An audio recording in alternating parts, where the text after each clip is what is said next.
ইরানের বিভিন্ন স্থানে হামলা শুরু করেছে ইসরায়েল। আজ শনিবার 28 ফেব্রুয়ারি সকালে এই হামলা শুরু হয়। ইসরায়েলি সংবাদ মাধ্যম টাইমস অব ইসরায়েল ও জেরুজালেম পোস্ট এ তথ্য নিশ্চিত করেছে। প্রতিবেদনে বলা হয়, শনিবার সকালে ইরানের বিরুদ্ধে হামলা শুরু করেছে ইসরায়েল ও যুক্তরাষ্ট্র। ইসরায়েলি নাগরিকদের সুরক্ষিত এলাকার কাছাকাছি থাকার জন্য সতর্ক করা হয়েছে।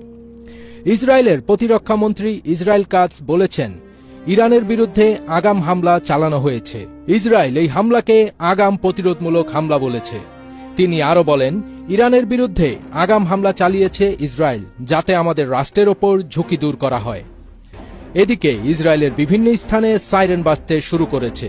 ইসরায়েলি প্রতিরক্ষা বাহিনী সাধারণ মানুষকে বোমা আশ্রয়কেন্দ্রের কাছাকাছি থাকার জন্য সতর্ক করেছেন। বার্তায় আরও বলা হয়েছে, নিরাপত্তা পরিস্থিতির কারণে সাধারণ মানুষ যেন নিজের নিকটবর্তী সুরক্ষিত আশ্রয়কেন্দ্র সম্পর্কে সচেতন থাকে।